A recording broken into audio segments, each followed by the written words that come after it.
Hermanos, el texto que hoy vamos a observar habla de la doctrina que probablemente sea al mismo tiempo la más amada y la más odiada entre los cristianos. Es un tema rodeado de mucha controversia, muchos debates y hasta muchas peleas. Ahora, hay muchas verdades en la Biblia que son atacadas por incrédulos, y eso, bueno, tiene sentido, ¿no? Pero esta doctrina es particularmente atacada por un gran número de creyentes. Luego voy a intentar explicar por qué esto es así. Pero esta doctrina es la doctrina de la elección soberana de Dios en la salvación. Y el texto que vamos a estudiar está en 2 Tesalonicenses, capítulo 2. Si me acompañan a la lectura de 2 Tesalonicenses 2, versículos 13 al 15 por ahora. Dice ahí: pero nosotros siempre tenemos que dar gracias a Dios por ustedes, hermanos amados por el Señor, porque Dios los ha escogido desde el principio para salvación mediante la santificación por el Espíritu y la fe en la verdad. Fue para esto que Él los llamó mediante nuestro Evangelio, para que alcancen la gloria de nuestro Señor Jesucristo. Así que, hermanos, estén firmes y conserven las doctrinas que les fueron enseñadas, ya de palabra, ya por carta nuestra. ¿Por qué Pablo menciona este tema en este contexto precisamente? Pablo aquí, en esta carta a los tesalonicenses, tiene una postura muy pastoral. O sea, él no simplemente está repitiendo algunas doctrinas, como que diciendo, tomen esto y crean esto y listo. No, él asume el rol de un pastor y con la verdad, él aplica la verdad a la vida de los tesalonicenses y a su contexto actual. Porque tenemos que recordar el contexto en el que estaban estos hermanos. Eran creyentes que tenían cierto miedo al futuro o estaban inseguros acerca de algunas cosas escatológicas, o sea, temas que tratan del futuro. No estaban realmente seguros en qué posición, en qué punto de la historia ellos estaban, porque estaban experimentando una persecución de tal forma que ellos ya pensaban, bueno, esto ya es el fin de los tiempos, ya estamos en la tribulación. ¿Será que nos perdimos el rapto? ¿Será que el Señor ya vino a buscar a los suyos y nosotros quedamos aquí? También en la primera carta a los tesalonicenses vemos algunos de estos errores doctrinales que tenían estos hermanos. Entonces Pablo escribe y aclara estas doctrinas para darles consuelo, para hacerles entender cuál es su salvación y qué tan segura es su salvación. Si un creyente no sabe que su salvación es segura y que puede confiar en la palabra que dice, la salvación es del Señor, entonces este creyente no va a poder mirar al futuro con esperanza y con gozo. Va a mirar con incertidumbre y con miedo al futuro. Si un creyente, por ejemplo, cree que hay algo que podría hacer para perder su salvación, entonces también significa que este creyente, por implicancia lógica, va a creer que también hay algo que no tiene que hacer para no perder esa salvación. Entonces, en medio de este contexto de inseguridad, Pablo menciona de una forma muy resumida esta doctrina de la elección, para que estos hermanos tesalonicenses puedan descansar en ella y mirar con esperanza al futuro. Ahora veamos un poco el contexto anterior a este pasaje. Los versículos 9 al 12 dicen lo siguiente: la venida del impío será conforme a la actividad de Satanás, con todo poder y señales y prodigios mentirosos, y con todo engaño de iniquidad para los que se pierden, porque no recibieron el amor de la verdad para ser salvos. Por esto Dios les enviará un poder engañoso para que crean en la mentira, a fin de que sean juzgados todos los que no creyeron en la verdad, sino que se complacieron en la iniquidad. Y luego de este texto, Pablo introduce el tema con el término pero. Fíjense, versículo 13 dice, pero nosotros, y después ustedes, amados por el Señor, está diciendo Pablo. Significa que hay un gran contraste entre estos dos grupos de personas. El primer grupo, o sea, los que se pierden, ahí leímos que son engañados o serán engañados por el poder y las señales y los prodigios mentirosos del impío, del anticristo que va a venir. Leemos también que no recibieron la verdad, o sea, el evangelio, no creyeron y por lo tanto no son salvos.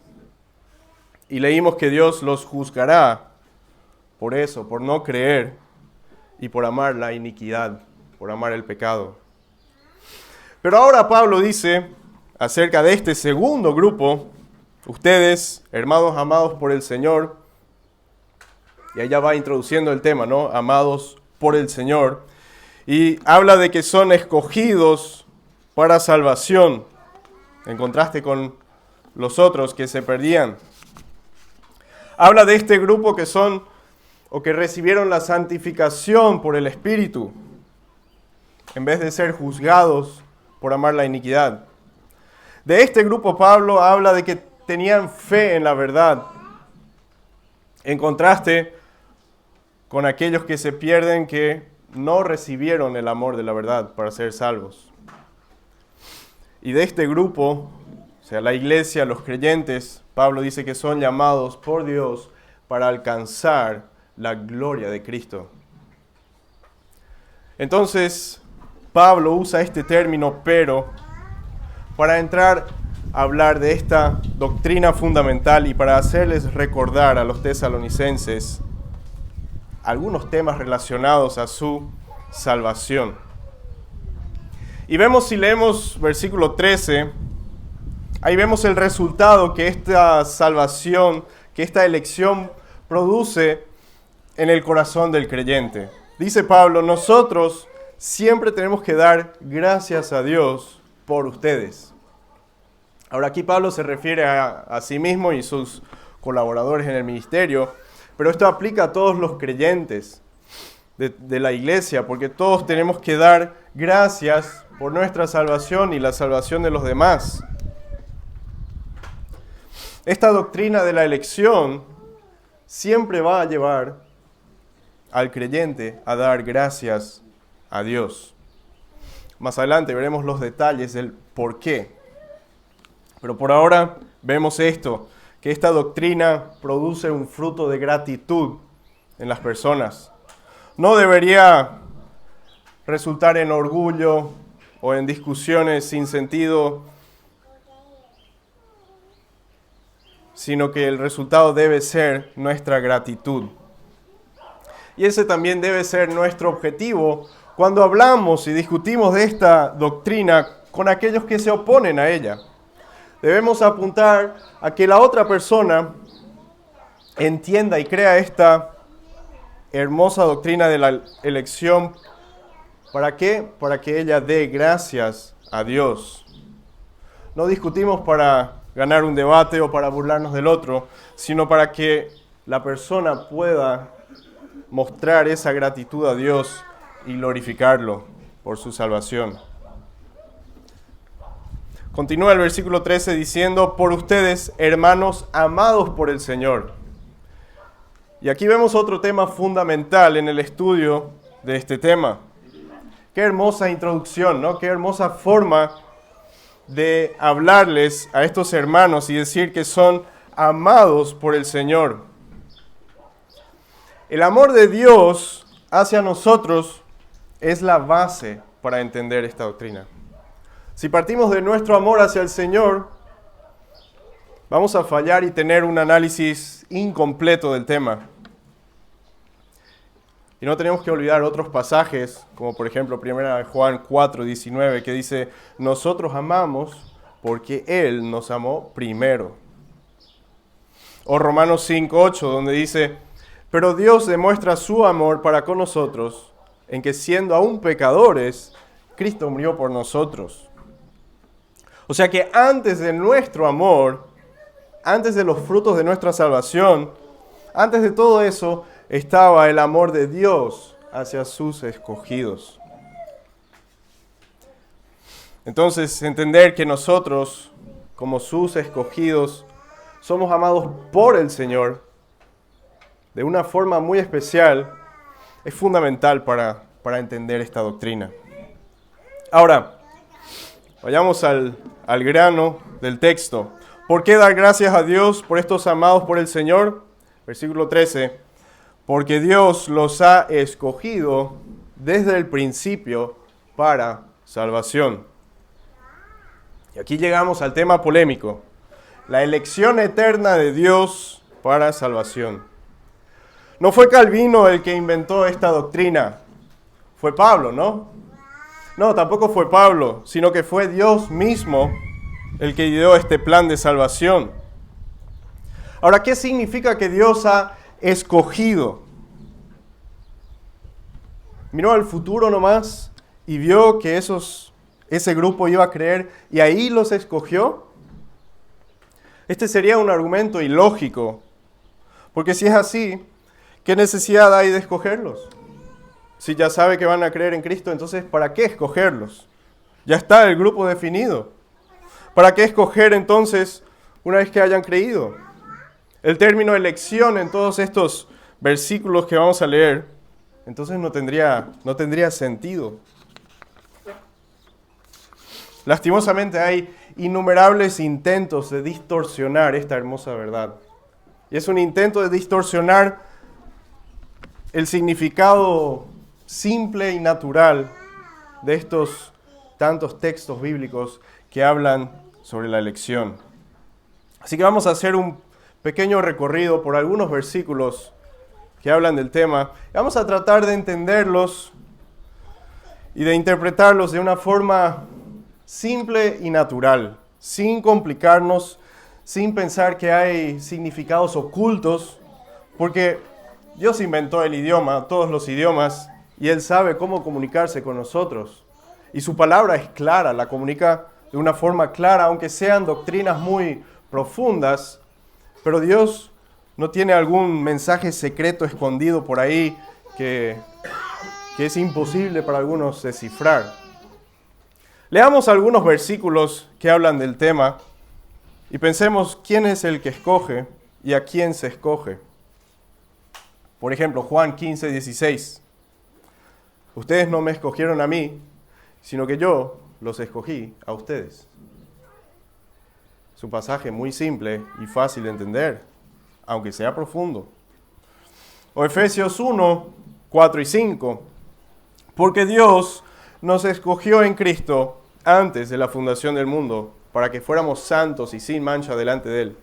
El amor nos predestinó para adopción como hijos, para sí mediante Jesucristo, conforme a la buena intención de su voluntad.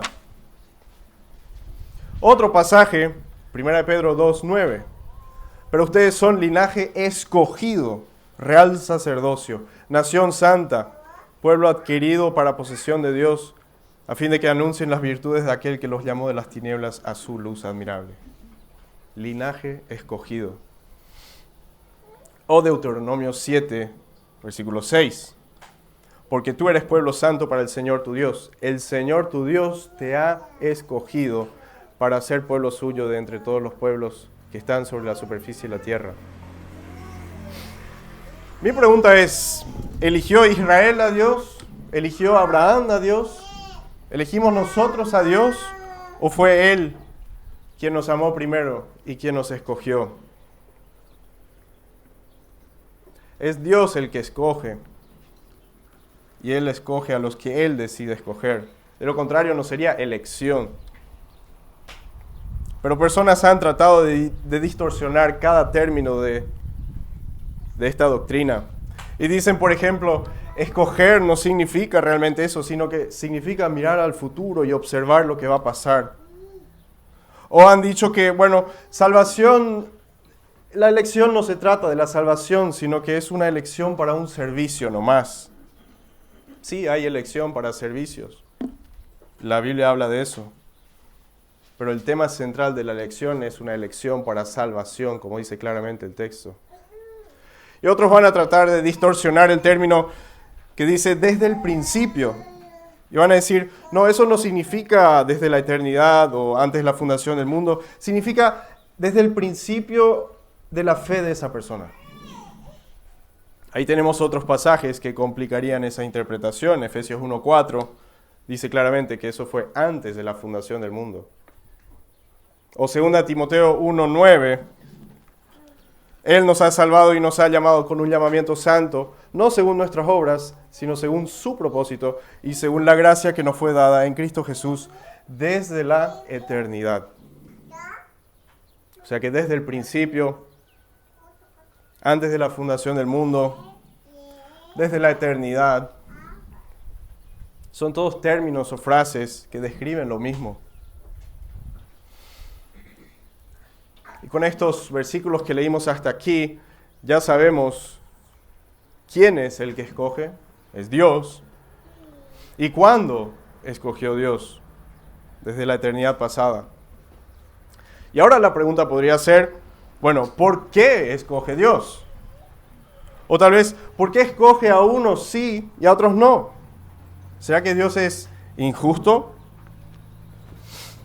Veamos algunos pasajes de Isaías. Si quieren me pueden acompañar. Vamos a leer 3 pasajes de Isaías en donde habla de la elección de la nación de Israel. Y Dios da una explicación del por qué escoge. Isaías 43, versículo 25, por ejemplo, dice, yo soy el que borro tus transgresiones por amor a mí mismo y no recordaré tus pecados. Por amor a mí mismo. Otro pasaje está en Isaías 48, versículo 9. Ahí dice, por amor a mi nombre contengo mi ira y para mi alabanza la reprimo contra ti a fin de no destruirte. Por amor a mi nombre, dice el Señor ahí. O en Isaías 48, versículo 11, por amor mío lo haré, porque ¿cómo podría ser profanado mi nombre? Mi gloria, pues, no la daré a otro. Claramente Dios perdona, escoge y salva por amor a sí mismo, por amor a su nombre. Otra explicación relacionada a esto está tal vez en Éxodo 33, 19, donde van a recordar que Dios dice, tendré misericordia del que tendré misericordia, y tendré compasión de quien tendré compasión. Pablo cita este versículo cuando explica la elección y por qué Dios elige a quien elige. O sea, este es el único motivo que tenemos, su amor, su voluntad. Nos ama porque nos ama, no hay otra explicación. Dios nos escogió para salvarnos por su amor. Es un regalo, es voluntario, o sea, fue según su voluntad y no hay otra explicación. Ahora, si crees que dar un regalo a alguien es injusto a los que no reciben ese regalo, tienes un problema. Porque podría ser, uno, que no sabes lo que es justicia o lo que es injusticia, o podría ser, dos, que no entiendas lo que es un regalo. Y sería terrible, es imposible que un cristiano no sepa lo que es justicia e injusticia. Pero sería muy triste también si un cristiano no sabe lo que es un regalo. Porque la salvación es un regalo. Tal vez podríamos decir que si no sabes lo que significa regalo inmerecido, no puedes entender el Evangelio. Porque el Evangelio es el mensaje que se describe en Romanos 3:24, con estas palabras: todos son justificados gratuitamente por su gracia, por medio de la redención que es en Cristo Jesús. Son justificados gratuitamente.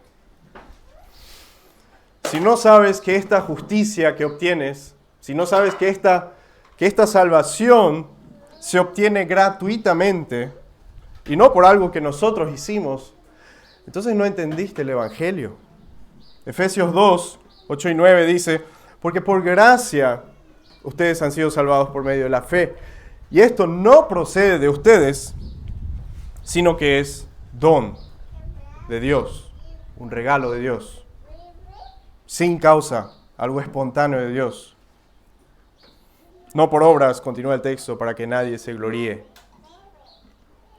Si crees que Dios sería injusto por escoger a unos para salvación y a otros no, entonces es muy probable que no estés entendiendo el Evangelio de forma completa. Porque si crees que Dios está obligado en cierta manera, obligado a escoger y por ende salvar a todos, entonces ya no es un regalo según su voluntad, sino que sería como una obligación a una ley superior a Dios. Pero no existe nada superior a Él. El hombre caído con su razonamiento caído, quiere ponerse en la silla de juez y decirle a Dios cómo tiene que hacer las cosas en su propia creación. Pero Pablo explica que Dios hace todo según su propia voluntad y no está obligado a salvarnos. Y tal vez es por eso que Pablo en Romanos capítulo 9, ya pueden acompañarme ahí,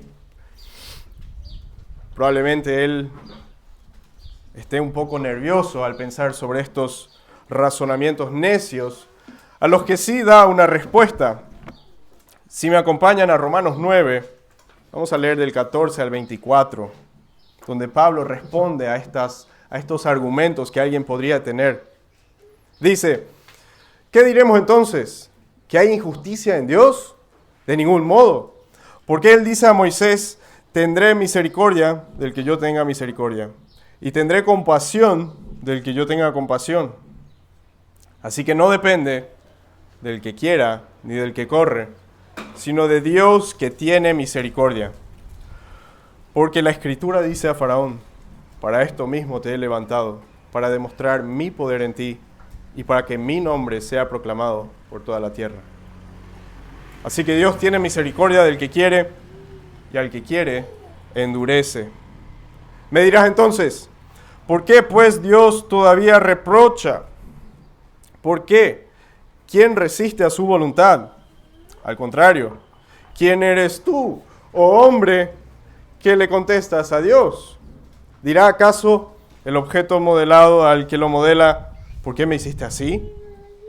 ¿O no tiene el alfarero derecho sobre el barro de hacer de la misma masa un vaso para uso honrable y otro para uso ordinario?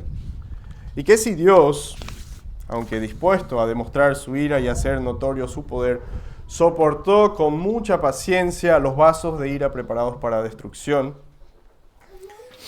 Lo hizo para dar a conocer las riquezas de su gloria sobre los vasos de misericordia, que de antemano Él preparó para gloria, es decir, nosotros, a quien también llamó, no solo de entre los judíos, sino también de entre los gentiles. Aquí está clarito, bien claramente explicado. Dios te escogió para que seas un vaso de misericordia por su propia voluntad, para dar a conocer las riquezas de su gloria. No es injusto con los demás. Dios no les debe nada, pero tampoco tú te lo mereces. Es gracia.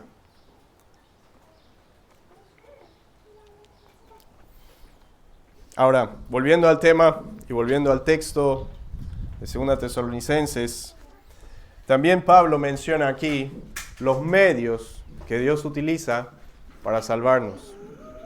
A pesar de su soberanía en la salvación, Dios también decidió utilizar ciertos medios, de forma soberana también, para que alcancemos esta salvación.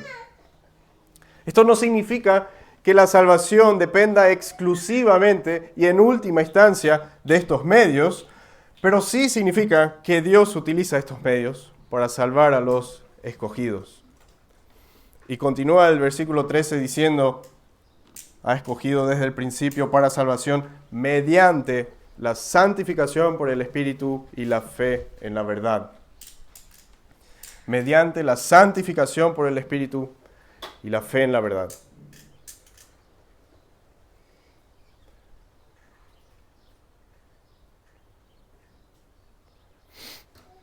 Un pasaje que claramente menciona que es el Espíritu Santo el que nos regenera está en Tito 3, versículo 5, que lo voy a leer para ustedes. Él nos salvó, no por las obras de justicia que nosotros hubiéramos hecho, sino conforme a su misericordia, por medio del lavamiento de la regeneración y la renovación por el Espíritu Santo. El Espíritu Santo nos hace nacer de nuevo, nos regenera, nos da una nueva vida, una vida eterna. En Juan leemos cómo Jesús respondió a este tema. Dice Juan 3:3, en verdad te digo que el que no nace de nuevo no puede ver el reino de Dios.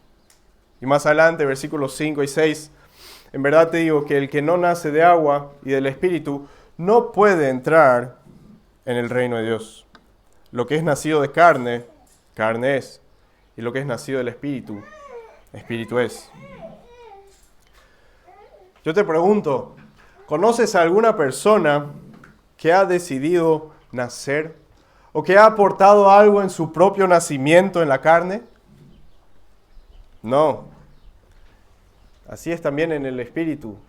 Nadie puede hacerse nacer en el Espíritu. Dios tiene que hacer eso. Este es el medio de salvación. Dios soberanamente actúa a través de la predicación de su palabra. Tenemos eso también explicado en Romanos, por ejemplo, claramente. ¿Cómo van a escuchar si nadie predica?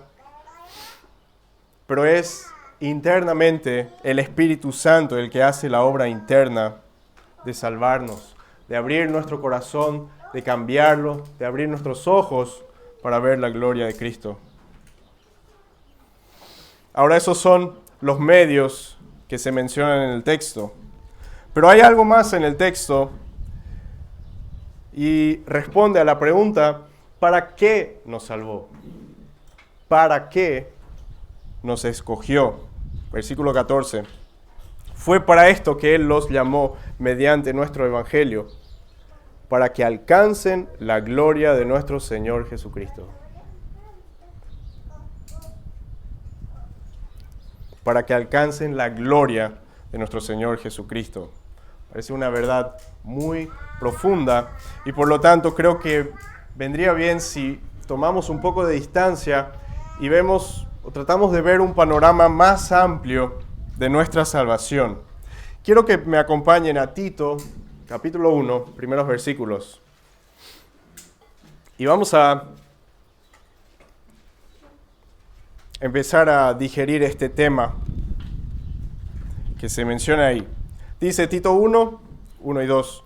Pablo, siervo de Dios y apóstol de Jesucristo, conforme a la fe de los escogidos de Dios y al pleno conocimiento de la verdad que es según la piedad, con la esperanza de vida eterna, la cual Dios, que no miente, prometió desde los tiempos eternos. Ahora la frase continúa en los demás versículos, pero vemos aquí que Pablo menciona esta vida eterna, o esta esperanza de vida eterna, y dice que Dios la prometió, ¿cuándo? Desde los tiempos eternos, o sea, en la eternidad pasada, cuando aún no había tiempo, ni mundo, ni universo, cuando Dios estaba solo Él, nadie más. Entonces la pregunta es, ¿cómo Dios puede prometer algo ahí si está solo? ¿A quién le hizo esta promesa de vida eterna? Parece que no tiene sentido. Pero vamos a Juan capítulo 6, 39, a ver cuál es el propósito amplio de esta salvación que tenemos. Juan 6, 39 dice: y esta es la voluntad del que me envió, que de todo lo que Él me ha dado, yo no pierda nada, sino que lo resucite en el día final. Aquí vemos que nuestra salvación no es solamente algo entre nosotros y Dios, sino que también es algo entre Dios el Padre y Dios el Hijo. Y ya que estamos en Juan, vamos al capítulo 17 a hacer un estudio más profundo de esta relación entre Dios el Padre y Dios el Hijo. Juan capítulo 17, vamos a ir repasando algunos versículos, comenzando en los primeros dos, que dicen: estas cosas habló Jesús, y alzando los ojos al cielo dijo: Padre, la hora ha llegado, glorifica a tu Hijo, para que el Hijo te glorifique a ti, por cuanto le diste autoridad sobre todo ser humano, para que Él dé vida eterna a todos los que le has dado. Más adelante, versículos 7 dice: ahora han conocido que todo lo que me has dado viene de ti.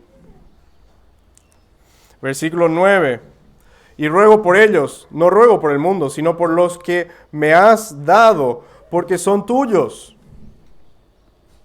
Versículo 12: cuando yo estaba con ellos, los guardaba en tu nombre, el nombre que me diste, y los guardé, y ninguno se perdió, excepto el hijo de perdición, para que la escritura se cumpliera. Y en el versículo 24, Padre, quiero que los que me has dado estén también conmigo donde yo estoy, para que vean mi gloria, la gloria que me has dado, porque me has amado desde antes de la fundación del mundo. En estos versículos vemos que nuestra elección es el resultado de una promesa del Padre al Hijo. Nuestra salvación no se trata en última instancia de nosotros, sino que se trata de una promesa que Dios Padre hizo al Dios Hijo, que es Cristo. Y vimos que el Padre escoge, el Padre predestina, el Padre nos trae a Cristo, y Cristo nos acepta todo este grupo, los guarda, hace que ninguno se pierda, y desea que este grupo de escogidos esté eternamente con Él en gloria. Claramente, con una perspectiva más amplia, podemos ver que nuestra salvación es mucho más que algo personal nomás entre nosotros y Dios. Es algo que el Padre ha prometido al Hijo. Ahora, no solamente estaremos con el Señor, sino que también seremos semejantes a Él, como dice 1 Juan 3 en los primeros versículos. Miren cuán gran amor nos ha otorgado el Padre, que seamos llamados hijos de Dios, y eso somos. Por esto el mundo no nos conoce, porque no lo conoció a Él. Amados, ahora somos hijos de Dios, y aún no se ha manifestado lo que habremos de ser. Pero sabemos que cuando Cristo se manifieste, seremos semejantes a Él, porque lo veremos como Él es. Qué hermosa doctrina, ¿no? Qué hermosa doctrina. Y es una doctrina que obviamente tiene muchos beneficios para nosotros también en nuestro caminar aquí en la tierra. Pero antes de pasar a estos beneficios, quiero tocar un último tema y tratar de responder a la pregunta de por qué esta doctrina es tan odiada por muchos creyentes y no creyentes también, pero especialmente en el campo de los creyentes. ¿Por qué es una doctrina tan odiada por muchos? Y creo que hay varias razones, pero tal vez la principal de ellas es que esta doctrina rompe la falsa creencia de que llegar al cielo depende en última instancia de nosotros.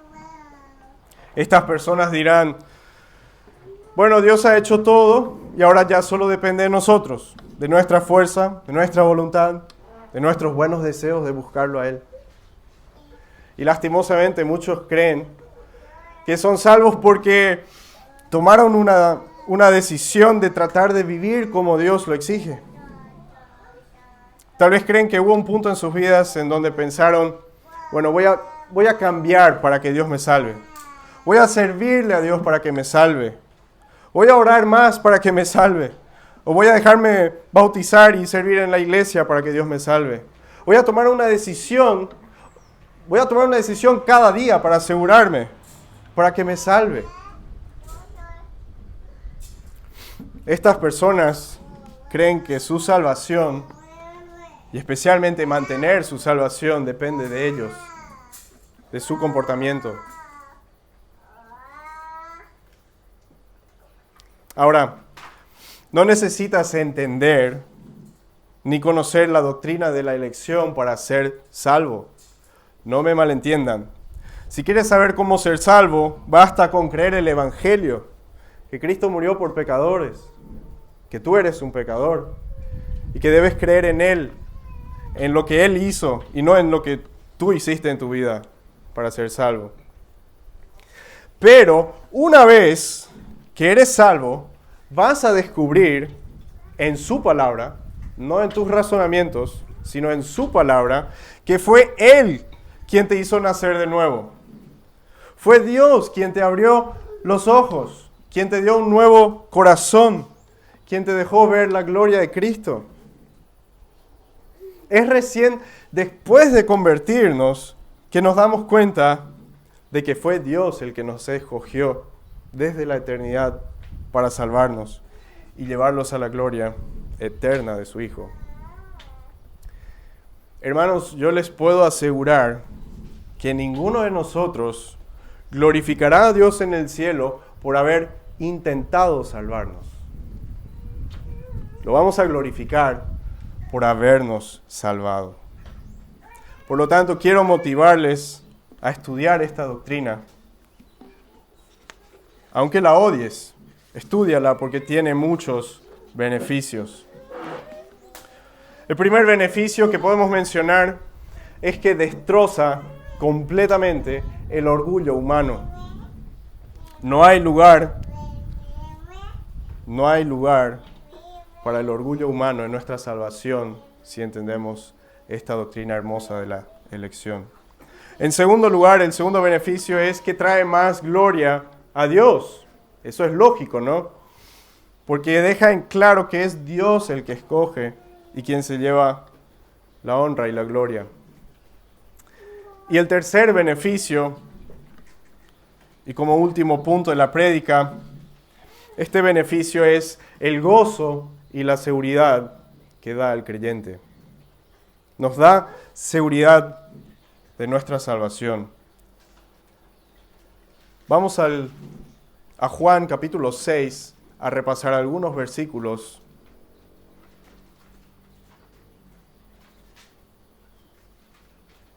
que evidencian que tenemos esta seguridad de la salvación, porque es Dios el que nos escoge y nos salva. Dice así, por ejemplo, versículo 37 en Juan capítulo 6, todo lo que el Padre me da, vendrá a mí, y al que a mí viene, no le echo afuera.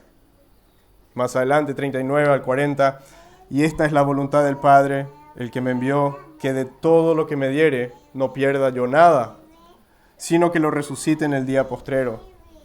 Y esta es la voluntad del que me ha enviado, que todo aquel que vea al Hijo y cree en Él tenga vida eterna, y yo le resucitaré en el día postrero. Y más adelante, versículo 44, ninguno puede venir a mí si el Padre que me envió no lo trajere, y yo le resucitaré en el día postrero. También podemos ir al capítulo 10 de Juan, versículos 27 en adelante, donde habla de las ovejas. Dice, mis ovejas oyen mi voz, y yo las conozco y me siguen, y yo les doy vida eterna. Y fíjense, y no perecerán jamás, ni nadie las arrebatará de mi mano. Mi Padre, que me las dio, es mayor que todos, y nadie las puede arrebatar de la mano de mi Padre. Nosotros podemos tener seguridad de nuestra salvación, porque sabemos que es una salvación como obra de Dios. Es Dios quien nos salva y es Dios quien nos mantiene seguros. Y por eso Pablo puede finalizar este tema, si volvemos al texto, con los versículos 15 al 17, que los voy a leer, y dicen así: así que hermanos, estén firmes y conserven las doctrinas que les fueron enseñadas, ya de palabra, ya por carta nuestra, y que nuestro Señor Jesucristo mismo y Dios nuestro Padre, que nos amó y nos dio consuelo eterno y buena esperanza por gracia, consuele sus corazones y los afirme en toda obra y palabra buena. Es gracias a la elección que podemos tener esta firmeza en las promesas de Dios, en su palabra. Y con esta verdad, con la que Dios consuela nuestros corazones, podemos unirnos al salmista que dice así, en Salmo 65:4, cuán bienaventurado es aquel que tú escoges y acercas a ti, para que more en tus atrios. Cuán bienaventurado es aquel que tú escoges y acercas a ti. Hermanos, vamos a orar. Señor, te queremos dar muchas gracias por la verdad que encontramos en tu palabra, de que eres tú el que nos salva y nos persevera, y que nos guarda seguro. Gracias porque la salvación no depende de nosotros, ni mantenerla tampoco depende de nosotros, sino que es obra completamente tuya, Señor. Y te damos gracias porque nos ayudas a entender eso, aunque es una doctrina profunda, pero es una verdad que nos consuela y que nos da seguridad de nuestra vida aquí en la tierra. Podemos estar completamente seguros en ti, Señor, y por eso te alabamos y te glorificamos. Amén. Amén.